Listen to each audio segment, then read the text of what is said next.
Welcome to NLP with KODY G. We go deep into the psychology of ethical selling using NeuroLinguistic Programming to give tangible strategies for heart-centered business owners to enroll clients so they can get their service out to the world. Is go over a few different key points that I think really make up NLP. And the reason why I want to do this video is because so many different people have random ideas about what NLP even is. And instead of explaining what it is, I want to show you a core foundation and some principles that we kind of live by. I'm a Christian and we believe in the 10 commandments. These are like our 14 commandments of NLP, or the overlying beliefs that we try to follow that make up the entire body of knowledge of neurolinguistic programming. So thank you guys for joining me. My name is KODY G. I am a sales and NLP trainer. I train and certify people in the beautiful art of NLP. And it's something that I love doing so much because I truly believe at the core, NLP has the ability to change someone's life forever. And not just the ability, but it has the probability, meaning that there's a high likelihood, a high success rate that if you take an NLP certification class from someone who's reputable, not a cheap online certification program, but if you actually go through a live or virtual training, that your life is going to be impacted for the better. And let me just dive into a few things right now that I think are going to demonstrate that very quickly. So we have 14 presuppositions in NLP. What is a presupposition? Something that we presuppose to be true. Overlying beliefs that are evident and relevant in this field of NLP. And the reason why I think these are so important, it's one of the things that you learn on your very first day of certification class. So it's basic. But the difference here is that some people may hear this and say, yeah, that makes sense. Or yeah, that sounds like a great idea, a great concept. And what I tell people is that when you get trained and certified, your goal should not just be to learn new techniques and tricks and strategies. You'll learn that stuff 100%. But your goal should be to embody these presuppositions. So it's not just something that you heard, but it's something that you understand, and it becomes something that you do, and eventually someone that you become. So without further ado, let me dive into them and see how many we get through in this video or this audio. Number 1, always respect the other person's model of the world. Tony Robbins says always respect and appreciate the other person's model of the world. This is number 1. What does this mean? It means that what we should first do is try on someone's hat or try on someone's glasses of what they see when they step out into the world. And it doesn't matter how close you are to your best friend, even a brother or a sister that grew up in the same household as you, they still have their own unique model of the world because they have a different filter of reality based on their experiences, their decisions, their upbringing, their values, their beliefs, their identity. And it's so important and it's so relevant, especially now more than ever, to realize that we're all so different, but we're all so connected and so alike at the same time. And so essentially, this doesn't mean that we need to fully agree with the other person's model of the world, but we do need to accept it as being true, at least for them. You've all heard of the term perception is reality. And someone's perception of what the world is going to make up their own internal reality, or IR as we call it in NLP, and that makes up what they experience in the world. I think that by now we can agree that whatever meaning we assign something determines or dictates the experience we're going to have from it. Meaning that if I say public speaking is very scary, if I think that initially, I'm going to have a scary experience. Someone else's model of the world might be that public speaking is exactly what they need to get them in an upbeat state, a state that really allows them to thrive, to be at their fullest potential. And I must first respect their model of the world before I can judge it. And here's the thing. If you're in a sales capacity, how many of you have tried to, I know I have, tried to sell something to someone without first understanding what they really are looking for in a course, in a program, in coaching? And every single time that you do that, it turns out to be horrible because you're selling to them in a way that you think they should buy, or you're selling to them based on outcomes and benefits that you find valuable instead of getting to the root cause of what they find valuable. And that all comes from number one, respecting that person's model of the world. Number two, behavior and change are to be evaluated in terms of context and ecology. Very, very important. Ecology is something that we talk so big on in NLP. And what it means essentially is this safe for me? Is it safe for the other person? And is it safe for the world? Is it making the world a better place if we do this? And we might ask someone, is that ecological for you in all contexts? Let's say that someone has some sort of problem with eating or with not working out the way that they want to. I might ask them, is working on this situation going to be ecological for you in the long term? And oftentimes I think that we fail to realize, and this kind of comes down to the morals and the ethical part, especially in selling. Everything that you do in a sales process should be ecological to your client and to everyone that it's serving. I might skip through a few of these just to go over the most relevant ones that I find to make it as quick as we possibly can. We do take a deeper dive in certification programs, but for the sake of this video or this audio, I'm going to go over ones that are just very quick and easy to digest. Number three, resistance in a client is a sign of lack of rapport.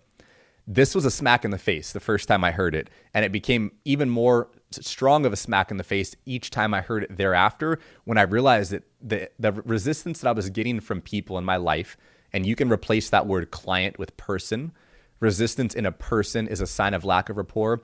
I realized that every single time I got resistance, initially it came from the energy that I was bringing off. Think about it this way. If someone, let's say your mom, for example, your dad were to tell you to go take out the trash, would you do so? Most likely, yeah. There might be some resistance. Oh, this person's nagging me again. But think about if an idol that you look up to invited you over for dinner and then asked you to take out the trash after you're done eating. You would be so grateful to do that because of the rapport that you guys had, the respect that you've given that person. Same way in this situation, talk about a sales call. A lot of times people say, oh, this person didn't want to open up. They're being so resistant to the questions that I'm asking. When instead of focusing on that person being resistant, you need to focus on what resistance you had internally. And I see it so often when I train people in selling is that the energy that they have asking certain questions is not optimal for getting the outcome or the answers that they want to. Here we go. There are no resistant clients, only inflexible communicators. Effective communicators accept and utilize all communication presented to them. And this kind of comes down to, I'll dive into it a little bit later, with number 12, the meaning of communication is the response that you get. This is a very, very powerful one. It doesn't matter how great of a communicator or of a speaker I think I am, if my audience doesn't resonate with it, or if my wife doesn't accept it and doesn't think that same way based on my communication, that's only going on up here, that belief that I'm having. If I really want to be a great communicator, I have to realize that I'm responsible for 100% of communication. Most people think that we're responsible for 50 and the other person is responsible for 50 in a conversation. But in all actuality, you are responsible for not just what you say, but how it gets delivered and how it gets received.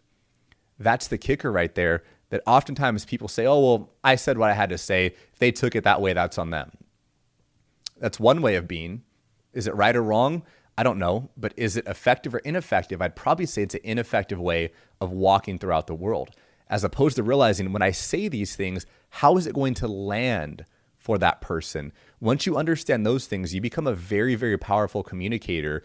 And we teach you different methods of communication, of understanding rapport and human behavior in NLP that help just kind of bring these points home.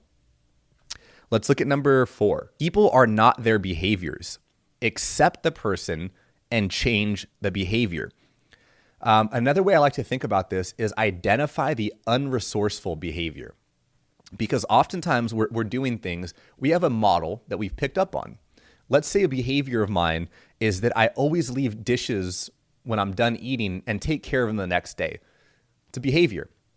I may have modeled that growing up from seeing maybe an older brother doing that or seeing my parents doing that. It's a model or a strategy that I picked up.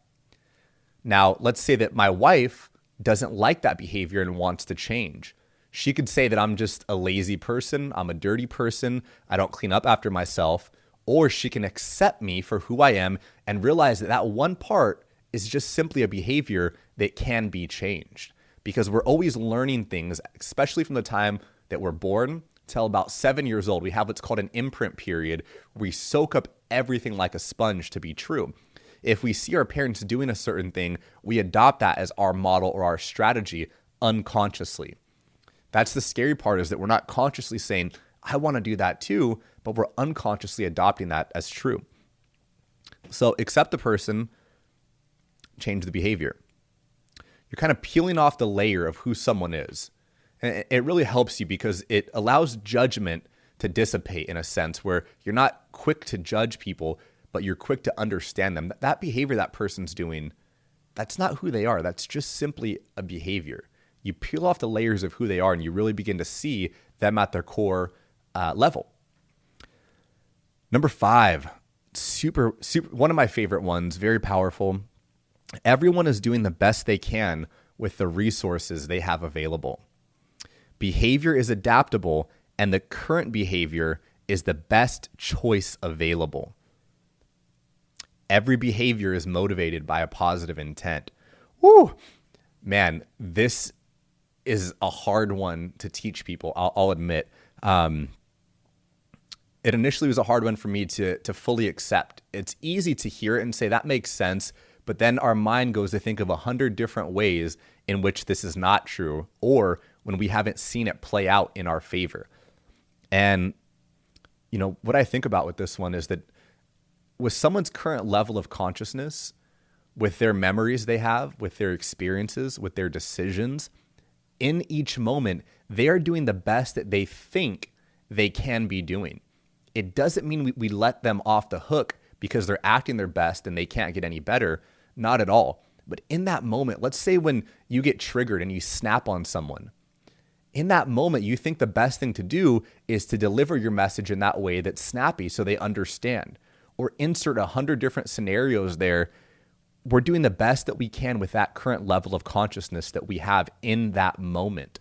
And this really helps me to understand people at a different level. I know a lot of friends that I have and colleagues grew up bumping heads with their parents. When I learned this one and learned the things that supported it in the body of knowledge of NLP, it really allowed me to have grace for the first time ever for my mother, because I realized that the way that she behaved when I was growing up was the way that she thought was best, was probably the way that her parents behaved when they were growing up, and the way that their parents behaved, and so on and so forth.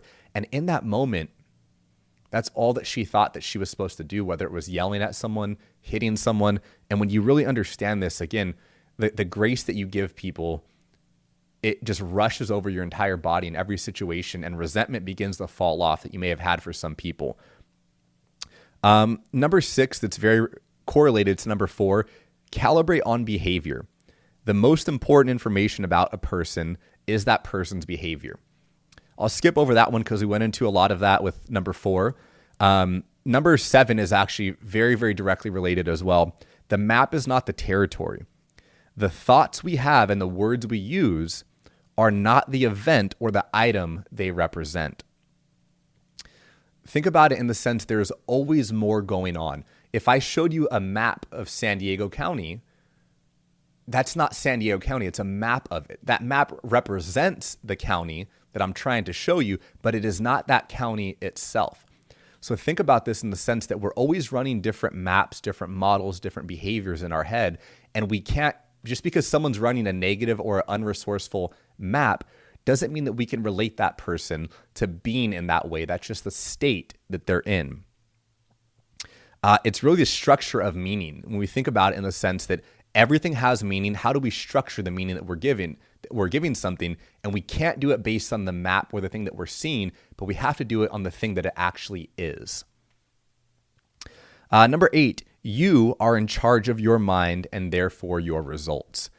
This is one of the biggest things that you learn as an NLP practitioner, not a sentence, but the way to embody this as a lifestyle, as a practitioner, as a way of being. One of the biggest things that I think about when I started my NLP journey, when I was just becoming a practitioner, was I learned how possible I was. I learned how every single thing that I thought that was stuck with my behaviors, my attitudes, my actions, the beliefs that I had, the thoughts that I had about certain things could be shifted and could be changed. And that, my friends, is when you become very, very powerful.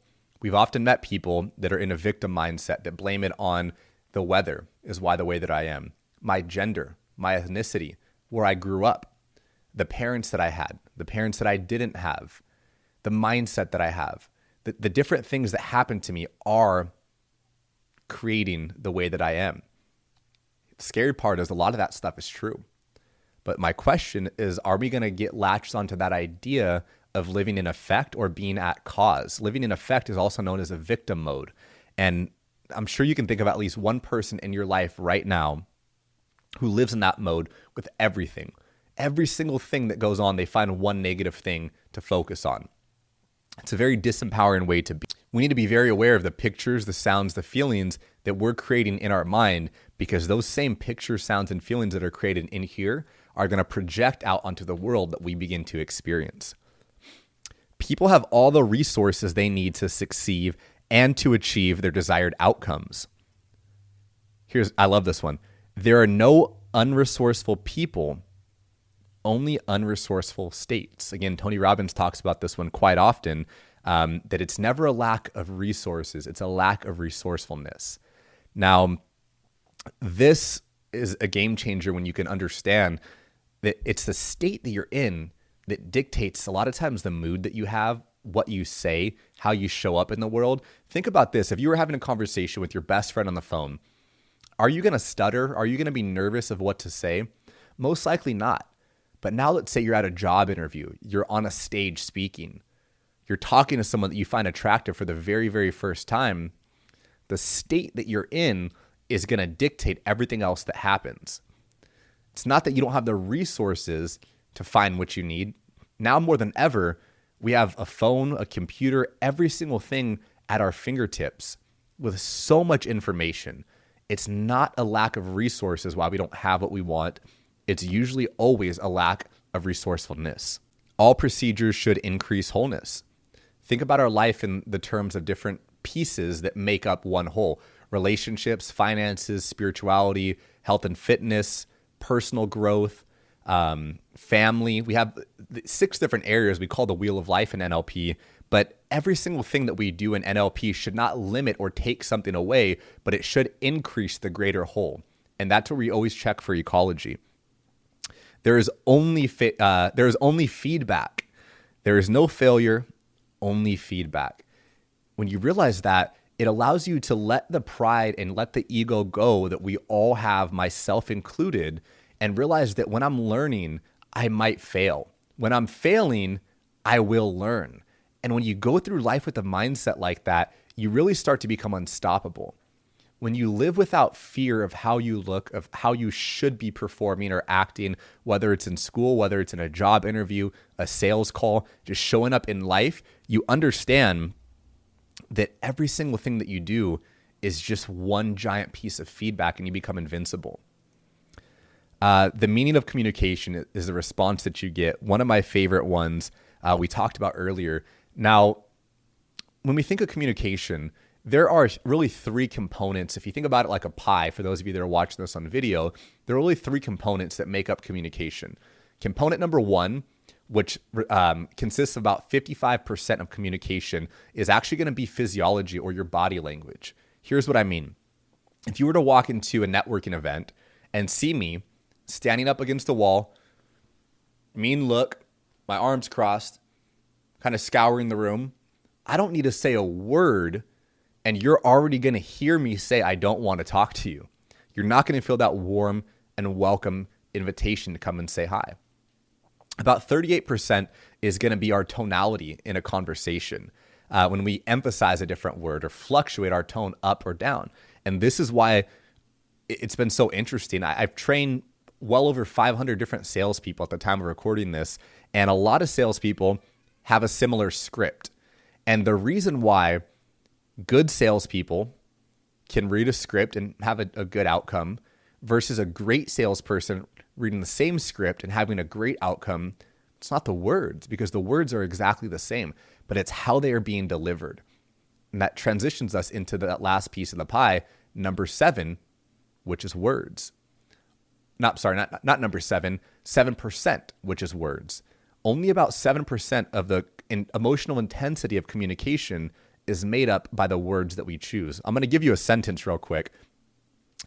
I believe there's like 6 or 7 words in here, and you're going to hear how it can mean something almost different with every single emphasis that I make on it. Here's a sentence. I didn't crash your car. Now really listen to this. I didn't crash your car. For those of you watching, you can see my body language change as well. I didn't crash your car. What's that insinuating? Someone else probably didn't. I didn't crash your car. Most likely means I didn't do it, and I'm being firm about that. I didn't crash your car. Could have hit a curb. I didn't crash your car. Sounds like you crashed someone else's car. I didn't crash your car. Did you crash their bike, their unicycle, their truck? Same exact sentence, emphasis on different words changes the meaning of that sentence. We can use that to create different outcomes with the language patterns that we use.